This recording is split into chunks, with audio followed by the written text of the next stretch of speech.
د احمد مسعود وای که طالبان ټاکنو ته غاړه کېږدي له وسلوال مقاومت به لاس واخلو. احمد مسعود ویلي غواړم چې طالبانو ته شرطونه کېدوم او که په دغه شرطونه غواړي چې له موږ سره سوله وکړي نو موږ به یې هم ومنو، لکه څرنګه چې طالبانو مخکې موږ ته شرطونه ایښودل او غوښتنې یې کولې که په دغه شرط سوله وشي نو سوله به وکړي. نو اوس هم موږ داسې شرطونه ږدو چې باید طالبان ورته غاړه کېږدي او له جنګ نه د پای ټکی موږ کېږدو. احمد مسعود ویلي دي نور جګړې ته دوام ورکولی نه شو او نه غواړو چې جګړه په افغانستان کې وکشي. طالبان ته موږ ته په کمزوره سترګه نه ګوري، موږ هر څه نه پوره یو. د خرابات ټي وي چینل درنو لیدونکو سلام، ستړي مه شئ، وخت مو په خیر. هیله لرم چې جوړ او روغ به یې. په سر کې یادونه کوم که خرابات ټي وي چینل مو نوي سبسکرایب کړی، په درنښت سره خرابات ټي وي چینل سبسکرایب کړئ.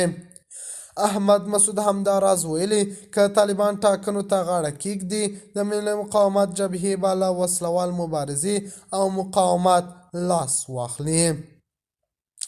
هغه پر دې جبهې د یو ځانګړې سیمې او د خلکو د انحصار خبره هم رد کړه او ویل موږ د واک لپاره مبارزه نه کوو، ازادي لپاره مبارزه کوو. د افغانستان ستونزه د یو تن، یوې ډلې او قوم وسیله نه حل کېږي.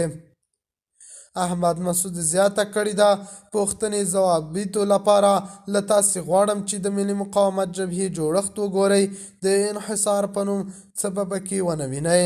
دا په داسې حال کې ده چې شاوخوا 2 اونۍ وړاندې د ملي مقاومت جبهې یو سرچینې چې غوښتل یې نوم یې وانخیستل شي BBC سره خبرو کې پر دې جبهې د احمد مسعود د کورنۍ د انحصار او فساد یادونه کړې وه. د خرابات ټي وي چینل درنو لیدونکو دا و زموږ د دې مهال چمتو کړی خبر. د الله په امان، تر بیا ښې چارې.